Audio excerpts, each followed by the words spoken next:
Ny mofinaina isan'andro atolotry ny mpitandrina rakotina valina maoly.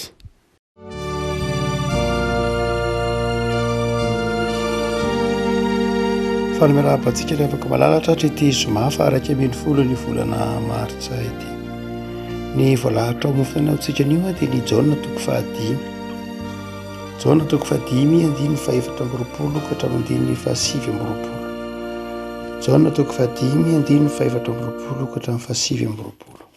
Anaran'i Jesoa. Lazaiko aminareo marina dia marina tokoa Jesoa,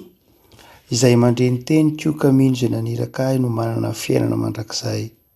ka tsy ho elohina.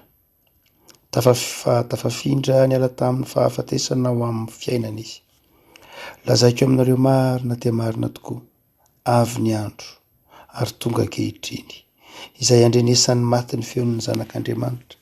ary izay mandray dia ho velona, fa tahaka ny iray manana fiainana ho azy dia tahaka izany koa ny zanaka nomeny hanana fiainana ho azy, ary nomeny fahefana tsara izy satria zanak'olona. Aza gaga amin'izany fa avy ny andro izay andrenesan'ny olona rehetra ny ampasana ny feony dia hivoaka izy, izay nanao ny tsara dia ho any amin'ny fitsanganana ho fiainana, fa izay nanao ny ratsy kosa dia ho any amin'ny fitsanganana ho fahamelohana. Ray masonao manamasinana ny fahamarinana, ny teninao ny fahamarinana. Amen. Rehavako ity jauna toko fahadimy ity dia maneho ny fahefana nomen'Andriamanitra ny Jesoa mahazanak'Andriamanitra azy. Ary izay fahefana izay nomen'Andriamanitra ny Jesoa izay dia andraisantsika fiainana sy famonjena ao amin'i Jesoa. Eto ary dia misy lafin-javatra roa na telo izay azontsika raisina amin'ity mofinaina ity mikasika an'i Jesoa. Ny andininy fa efatra amby roapolo dia izy manao hoe tafafindra niala tamin'ny fiainana, tafafindra niala tamin'ny fahafatesana ho amin'ny fiainana. Rehavako Jesoa manome fiainana. Ny fandraisana an'i Jesoa dia azahoana fiainana. Raha ohatra ka mandinika ny toriteny maro samihafa ataon'i Jesoa tsika rehefa malala dia isan'ny teny fanalahidy mihitsy ary miverimberina ny hoe fiainana. Ny antony dia izao, satria rehefa nanota ny olona dia niditra ny fahafatesana. Isaky ny manota ny olona dia fahafatesana ny tambon'ny ota.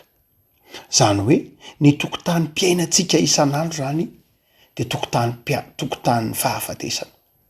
Manaloka antsika mandrakariva ny fahafatesana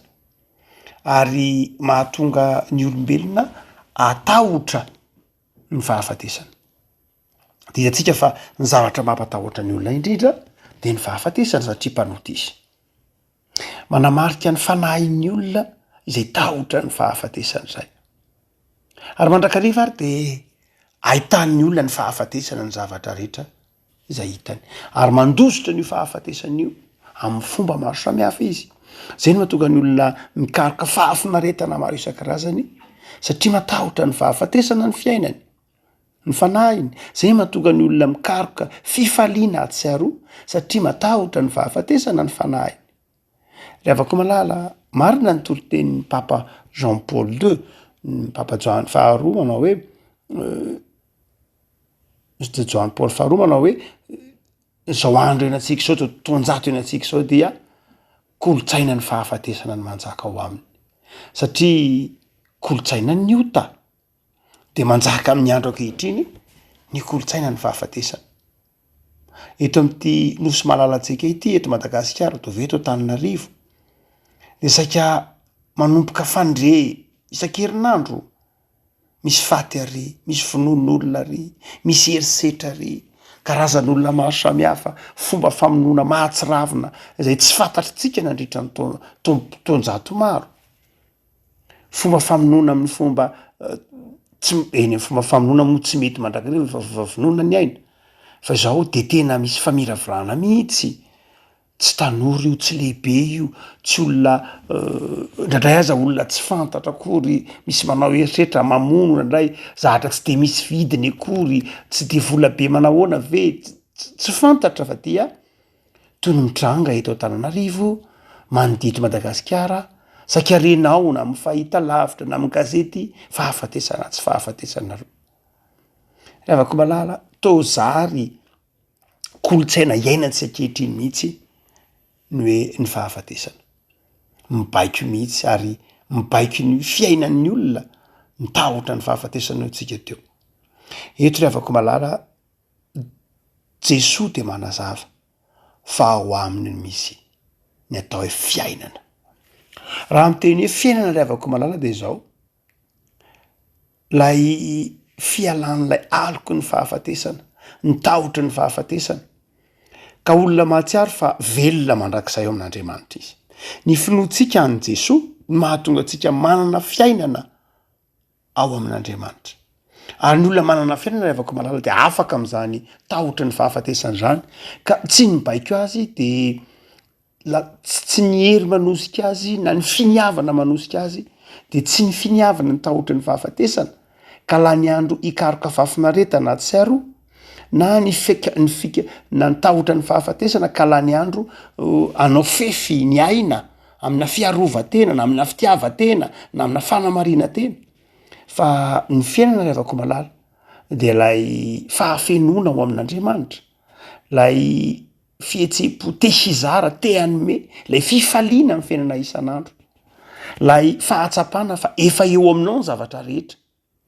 fa tsy voahikariko akory, lay fahatsapana fa eo aminao lay fahafenona fa tsy zavatra voatadiavina akory. Afako am'izao andro antsika zao de tsy tsapan'ny olona fa ao amin'Andriamanitra amin'ny alalan'i Jesoa ny tena fiainana. Na inona ananan'ny olona ho Jesoa nge tsisy atakalon'ny olona ahavidiny ainy, fa izao ao amin'Andriamanitra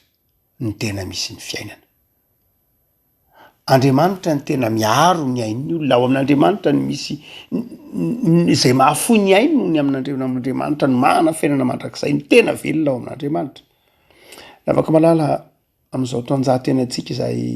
tandodomy ny fahafatesana isan'andro, tonga ny aretina, tonga ny faharavam-pananana, tonga ny tondratrano, tonga ny ady, tonga ny tsy fisian'ny fandriampahalemana, tonga ny lafin-jahatra maro samihafa izay mety mitondra fahafatesana avokoa. De manafatra Jesoa manao hoe ao aminy ny tena misy ny fiainana. Ka na eo azy zany zavatra mampihodikoditra re zany ady sy aroa de zao tsapanao manana fiainana ianao. Tsapanao manana fiainana anao, tsy mandaitra aminao zany izany lafin-javatra be de be renao ady sy aroa zany, mandreako ny fahafatesana ny avaratra ny atsimo ny atsinanana amin'ny toerana maro samihafa. Fa ny olona manana fiainana de zao tsy mandaitra amin'ny fiainana zany, tsy mandaitra amin'izany reny ady sy aroa, mangoraka ny fony, mitomany izy mety malahelo fa zao tsy manaisitra ny fahatokiny sy ny fifaliany ao amin'Andriamanitra zany. Vonona mandrakariva izy, ny ijoro, ny anoho ny azakazaka, ny zara fifaliana, ny anompo an'Andriamanitra ao anatin' zany rehetra zany, satria fantany fa ao amin'Andriamanitra ny fiainana. Afaka malala ny faharoa zay aseho an'izao neto amin'ny alalan'ny toro-teny nataon'i Jesoa hoe tafafindra nge niala tamin'ny fahafatesana ao amin'ny fiainana izy. Fa ny faharoa afaka malala de izao, asehon'ny tompo ny famelan-keloka. Zava-dehibe ravako malala ny famelan-keloka. Tonga Jesoa hitsara, Jesoa mpamonjy, fa ho avy koa Jesoa mpitsara. Nday zao Jesoa eto de tamilaza fa ao aminy ny misy ny fiainana, fa ao aminy koa misy ny famelan-keloka. Toro-teniny Jesoa matetika ravako malala, ao aminy ihany ny misy ny famelan-keloka. Ravako raha mamaky ny testamenta taloha ianao de misy ny famelan-keloka mazava ho azy, fa izao mizaka ny vokatry ny famelan-keloka ataonao mandrakariva ianao. Zay ny dikan'ny teny hoe maso zoloa ny maso, ny nify zoloa ny nify. testamenta taloha no mampianatra antsika lavaka malala fa misy mihitsy ny valikely koa rehefa manota ianao de tsy maintsy milanja an'izany valikely zany vokatry ny fahotanao zany testamenta taloha de mampianatra an'izany vonymofinainantsika omaly na de namela ny eloko davida n'andriamanitra de zao nanasazy any davida ihany izy hoe an tsy maintsy saziny ianao satria nanota zany hoe lay eloka ataotsika io de zao amin'ny testamenta taloha de zao tsy maintsy misy mamela eloka andriamanitra mazava ho azy miala aminao ny fahafatesana ny fahafatesana tsy miatra fa zao misy zavatra tsy maintsy miatra aminao ao amin'ny testamenta taloha de izay ary izay ny dikan'ilay sorona isan-karazany reny ry afako malala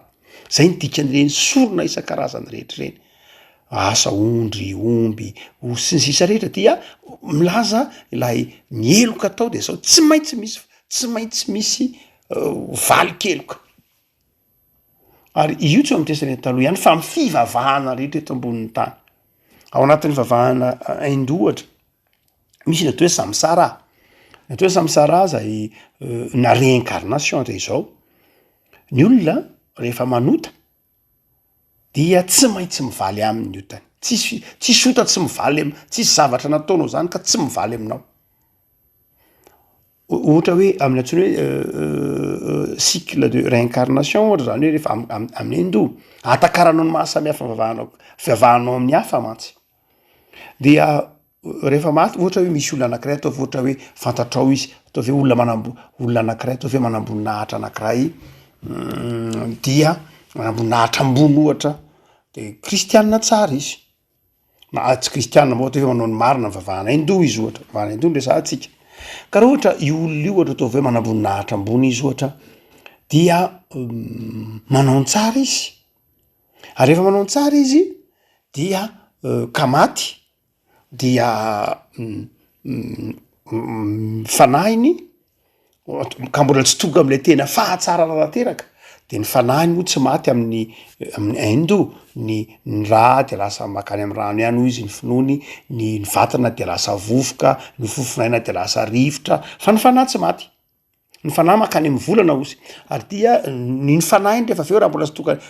tsy mbola madio tsara tsy mbola feno fahafenona de miverina tonga olombelona indray ka raha ohatra raha manamboninahitra ka efa mba nanao ny tsara izy manamboninahitra ambony ohatra ka efa nanao ny tsara izy tena mba niezaka nanao ny tsara izy de zao ka mbola tsy tratra le fahafenona de miditra ny anatina zazakely anankiray vao teraka de lasa olombelona indray iny ka raha iny olombelona iny manohy ny tsara nataon'ilay teo aloha dia raha manamboninahitra ambony izy de mety ho lasa asa lasa ambony kokoa zay indray izy rehefa lehibe asa mety ho lasa premier ministre ve lasa filohan'ny repoblika ve lasa mpanjaka ve lasa savant ve tsy fantatro lasa olona ambony kokoa ary rehefa tonga andeha ataotsika raisitsika ohatra hoe lasa mpanjaka izy ary tonga mpanjaka izy ka mbola tsy feno am'le fahafenona de rehefa maty indray izy dia ka nanao ny tsara dia mety tsy mpanjaka antsony indray so mety ho lasa ambony kokoa noho ny mpanjaka indray lasa olona lehibe kokoa ny fanjakany lasa de raha mbola manao ny tsara hatrany de mitombo hatrany ihany le fahatsarana fa raha ohatra ka manao ny ratsy izy ohatra iverina antsika am'le manamboninahitra ambony raha tsy nanao ny tsara izy ohatra ohatsy hoe ka raha nanao ny tsara izy de rehefa tonga zazakely indray le fanahany teo iny de lasa mety ho tonga mpanjaka fa raha le manamboninahitra ambony lasa nanao ny ratsy ohatra de rehefa maty izy de ny fanahy indray lasa tonga olona indray de mety ho tsy lasa manamboninahitra tsony izy fa mety ho lasa ohatra hoe asa tsy fataro lasa mety ho lasa asa mpitarika posiposy ohatra zanatria amin'ny karana moa zay ny avako raha mpitarika posiposy izy ka mbola tsy manao ny tsara ihany fa mbola mangalatra entan'olona miteny ratsy manimba fiainan'olona de mety ho lasa mety ho lasa tsy mpitarika posiposy tsony izy fa mety ho lasa mpangataka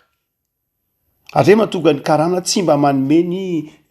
mpangataka na ohatra zany ny antony de satria aminy de sazy iny ka raha ohatra ka manampy an'iny ianao de manjary toy ny miombona amin'ny miombon-tsazy aminy raha makany amin'ny fahatsiminy Inde iny ianao de mahita an'izany amin'ny atsiminy Inde iny Madras Maduré de mahita an'izany zavatra rehetra zany de raha mpangataka izy ka mbola manao ny ratsy ihany de izao mety ho tsy lasa mpangataka antsony izy fa mety ho lasa ratsoroa zany de mety ho lasa ohatra hoe lasa tigre raha tigre izy ka manao ny ratsy de mety ho lasa omby raha omby izy mety manoto olona miratsy foana de mety ho lasa lambo izy mety manao ratsy foana de mety ho lasa vorona raha vorona izy mbola mety masika tsy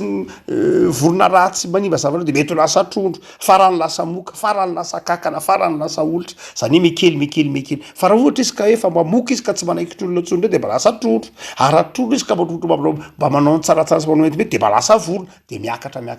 zay ny antsoina hoe samysarazany cycle ny réincarnation inona dikan'izany zavatra tantarainy zany tsotra ry avako malala zany hoe ny olona tsirairay ihany no mizaka ny fahadosoly raha ohatra ka tsy misy zany ny famelan-keloka zay ny dikany raha ohatra ka manambonina bolo ka nanao ratsy izy de tsisy famelan-keloka fa zao midina izy zany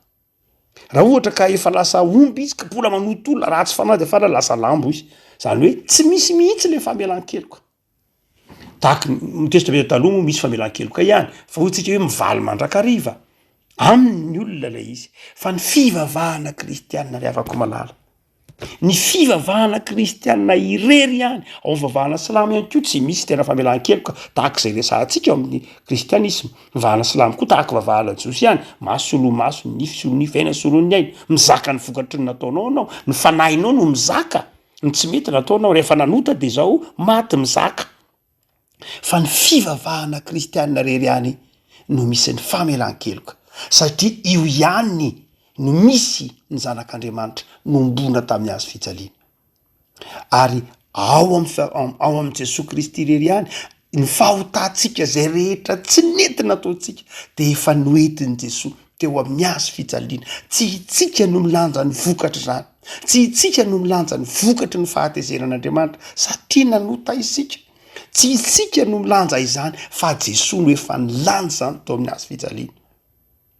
ao am' Jesosy rery ihany misy ny famelan-keloka ary zay ry avako no ny tombony fivavahana kristianina zay no mahatonga ny kristianina mahay mamela heloka zay mahatonga ny kristianina manana fedanam-po zay mahatonga ny kristianina tokony tsy olona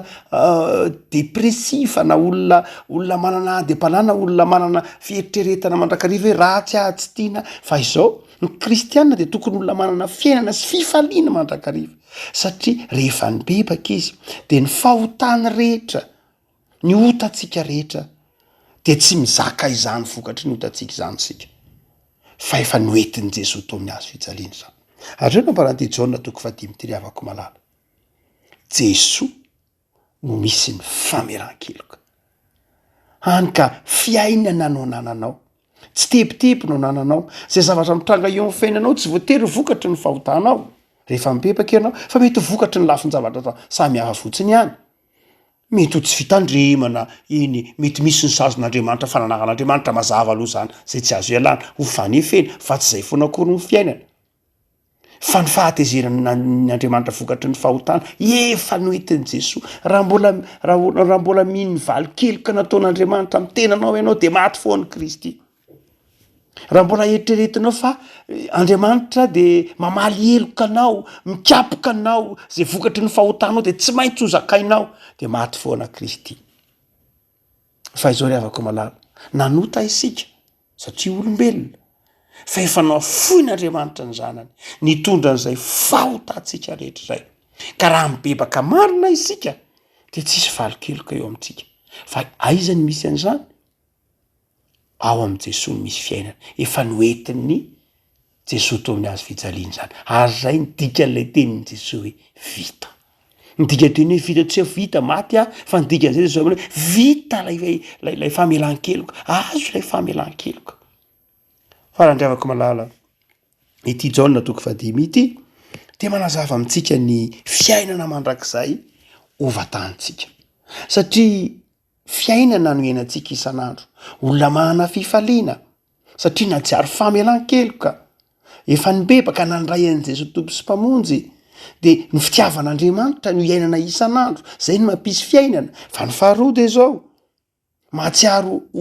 voavela heloka ka tia mamela heloka tia mamindra fo tia mizara de hoy ny tompo manao hoe rehefa ho avy ny fotoana ialana ity 7:20 de izy manao hoe izay nanao ny tsara de ho any amin'ny fitsangananao fiainana isan'izay itsangana ho any amin'ny fiainana isika ry avako malala satria nandray ny famelan-keloka, satria nino an' Jesosy. Satria tsika afaka malala variana mijery ny fiainany ratsy fanahy hoe de ny ratsy fanahy zany ho any amin'ny fanamelohana de metram-panontaniana izavy ny ratsy fanahy, tsy aleo fa metram-panontaniana hoe izavy ny tsara fanahy. Anina mbola metrahana fanontaniana amin'ny momba ny ratsy fanahy fa izao ianao tsara fanahy, ianao efa ao amin'i Jesosy, aza mandany andro miresaka ny ratsy fanahy sy ny fiainany ratsy fanahy. Izy rehefa ratsy fanahy ka inona ny mbola andaniana ny resaka ny momba ny ratsy fanahy hoe izavy ny ratsy fanahy, ho aiza ny ratsy fanahy, manahoana ny fihefaran'ny ratsy fanahy. Avelao izy ho any, efa ratsy fanahy izy de efa zay zany, efa any amin'ny fitsangana sy ny fahamelohana. Aza mandany andro mametraka ny fanontaniana de aiza moa zany le fanamelohana, de inona ny efaran'izy ireny, de firy taona izy roany ireny, de ahoana ny fitsarana azy, izavy no any amin'ny fanamelohana zany. De afaka malala tsy zay ny fiainantsika, itsika ao amin'ny fiainana ny mahamaiky atsika tsy ny fandalinana ny ratsy akory, fa ny fandalinana ny tsara, fandalinana ny fiainana zay izarana ny fiainana ny mahafinaritra atsika, fa tsy zay resahana ny ratsy. Arakaraky ny resahanao ny ratsy ny mampahazo aina azy, arakaraky ny resahanao ny ratsy, arakaraky ny resahanao ny devoly ny voamaika mahafaly azy ko izy no ataonao sujet, ataonao resatresaka ve tsy zarany azy. Jesosy ngeto malana de malana nanao hoe devoly, fa ataony hoe lay ratsy zao tontolo zao, fa arakaraky ny resahana azy no voamaika mahatonga azy faly. Inona ny resahana azy ianao izy ho any, izy efa any amin'ny elo, izy efa any amin'ny efa zay zany, fa ny tsara resahana, betsaka ny tsara resahana, betsaka ny fiainana tokony hifampizarana, foy aza ny fotoana ahafahantsika mitory ny filazana tsara. Ko maninona ny mbola lanina amin'ny filazana ratsy ny fotoana, 70 andro, ny 70 taona na 80 taona angenana antsika, tsy ampilazana ny tsara zany, tsy ampilazana ny vaovao mahafaly zany. Ka maninona ny mbola nibinanao indray le fotoana kely ilazana zavatra ratsy, hanelezana vaovao ratsy, hanelezana zavatra tsy mahasambatra, hanelezana fitarahina, hanelezana zavatra tsy mampisy fiadanana. Fa ny olona rehavako malala tahaka antsika pino, naveran'Andriamanitra heloka ianao, manana fiainana ianao, de matoky ianao fa hitsanganao anatrehan'Andriamanitra ho amarininy Jesosy. De zao ny filazana ny tsara, zay atao betsaka. Filazana tsara sy filazana ny tsara, zay atao betsaka. Ivavaka sika. Tompo misaotra anao zahay fa fiainana ianao ao aminao ary ao aminao ireriany no misy ny fiainana. Zay manana anao no manana fiainana mandrakizay. Tsy misy Andriamanitra tahaka anao. Fitiavana, famelan-keloka, tsara. Ary sambatra izahay manana anao Andriamanitra. Tia anay, namela heloka anay tamin'ny alalan'i Jesosy zanakao. Tompo, aoreno ary ny finoanay, fa efa tafafindra ny ala tamin'ny fahafatesana ho amin'ny fiainana izahay, de manam-pifaliana sy fanantenana amin'ny fiainana isan'andro. Efa nosasan'ny rano zanakao izahay ka mahatsiaro vao vela heloka, ka te hizara famelan-keloka sy fiadanana amin'ny fiainana isan'andro. Efa mpanantenanao fiainana mandrakizay izahay, ka atao aminao hizara filazantsara sy ny filazanany tsara eo amin'ny fiarahamonina. Tompo, anapaka ao aminay ane ny finoananao. Very izao tontolo izao raha lavitra anao. Very izay rehetra miala aminao Andriamanitra ao amin'i Jesosy zanakao. De indreto izay tompo, mivavaka ao an'izao tontolo izao. Meteza iainy mivavaky ny fiangonanao, meteza pahery ny fiangonanao amin'ny fitoriana ny filazantsara. Raha kely hery fiangonanao ampaherezy tompo. Raha malemy fiangonanao ampaherezy tompo amin'ny fitoriana ny filazantsaranao. Io ny lafin-javatra maro samihafa miazona ny fiangonanao, mety mampavarina ny fiangonanao ka hanadinoa ny antso zay ny antsonao azy, amin'ny filazana ny tsara, amin'ny filazana ny vaovao tsara, amin'ny filazantsara. De ampahirezo ny fiangonanao, ampahirezo koa ny mpino tompo, tsy ho variana amin'ny asa andavanandro ny any, fa indrindra hifantoka amin'ny fitoriana ny teninao. De ampahirezo ny mpino amin'ny ady sarotra hatrehany, any atokantrano any, any amin'ny toeram-piasana any, any amin'ny fianarana any, ampahirezo ny mpino atsiaro fa manan'Andriamanitra ty azy, mamela heloka ary miaino nosentiny fony. Jereo ny nosy malala anay, eo ny olam-piarahamonina, ny tsy fandriampahalemana, ny herisetra, ny fitiavatena, ny fahalainana, ny kolikoly, ny tsy fahamarinana miseho amin'ny endrika maro samihafa zay endriky ny aloky ny fahafatesana. Afao amin'ireny ny firenenay tompo, fa ho kanjaka eto ny filazantsaranao dia taio nisan'andronay Jesoa ao aminao no ametrahanay ny fiainanay amin'ny aranao anaovana izany vavaka izany. Amen.